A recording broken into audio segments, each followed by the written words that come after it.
রংপুরের গঙ্গাচড়া উপজেলা স্বাস্থ্য কমপ্লেক্স। প্রতিদিন শত শত রোগী চিকিৎসা নিতে আসেন এখানে। তবে স্বাস্থ্যসেবা নিতে এসে তাদের চোখে পড়ে আরেক বাস্তবতা। ভবনের বিভিন্ন স্থানে দেখা দিয়েছে বড় বড় ফাটল, কোথাও দেওয়াল, কোথাও আবার ছাদ থেকে খসে পড়ছে পলাস্তারা।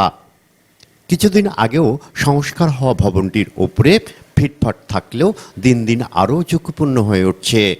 এতে চিকিৎসা নিতে আসা রোগী ও স্বজনদের মধ্যে তৈরি হয়েছে আতঙ্ক। আমরা রোগী নিয়ে যে যাওয়া এসে করতেছি খুব ভয়ে ভয়াকে, তা আমরা আবেদন করতেছি সরকারের কাছে, এটা আমাকে যেন ঠিক করি, অতি সহজে যেন তাড়াতাড়ি যেন ঠিক করে দেয়। বিল্ডিংয়ের যে অবস্থা, আমরা রোগী নিয়ে আসতে গেলে যে ছাদ মানে ভাঙিয়ে মাথায় পড়তে পারে, যে সব ওয়াল ভাঙিয়ে গেছে, রড বাইরে হয়ে গেছে ছাদে। খুব কষ্ট হচ্ছে আমাদের খুব কষ্ট হয়। কারেন্ট না থাকলে আমরা অসুস্থ, ভর্তি হয়েছি রুগী এখানে, আমাদের তো কষ্ট হবেই কারেন্ট না থাকলে। তবে ঝুঁকিপূর্ণ পরিবেশের মধ্যেও থেমে নেই চিকিৎসা সেবা।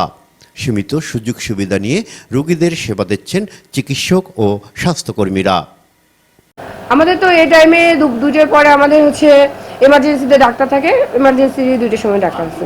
তারপর যদি কোনো ডাক্তারের কোনো সমস্যা আছে, আমাদের এমার্জেন্সিতে 24 ঘন্টায় ডাক্তার আছে, যে কোনো সমস্যা হলে ফোন দিলে উনি চলে আসে। প্রয়োজনীয় সংস্কার ও উন্নয়নমূলক পদক্ষেপ গ্রহণের জন্য সংশ্লিষ্ট কর্তৃপক্ষের নির্দেশনা ও বরাদ্দের অপেক্ষায়, বলছেন উপজেলার প্রধান নির্বাহী কর্মকর্তা। আমাদের যে স্বাস্থ্য কমপ্লেক্সের মূল বিল্ডিংটা, সেটা কিন্তু অনেক দিনের পুরনো। উপরের একদম ছাদের সিলিং থেকে পলিস্টারটা শুধু খুলে যাচ্ছে না, রডটাও বের হয়ে গেছে, খুবই অ্যালার্মিং। আমি খুব ঘন ঘন পরিদর্শনে যাই, দেখি। তো ইউএচও মহোদয়কে বলেছি, উনি চিঠি লিখে ওনাদের ডিজি মহোদয় বরাবর কিন্তু পাঠিয়ে দিয়েছেন। তো বরাদ্দ না আসা পর্যন্ত লোকালি কিন্তু ওই সমস্যার সমাধান আমাদের পক্ষে সম্ভব না। তো আশা করছি কর্তৃপক্ষের সুনজর আসবে অচিরেই এবং সমস্যাটার সমাধান হবে। গঙ্গাচড়ার লাখো মানুষের চিকিৎসা সেবার অন্যতম ভরসা এই উপজেলা স্বাস্থ্য কমপ্লেক্স।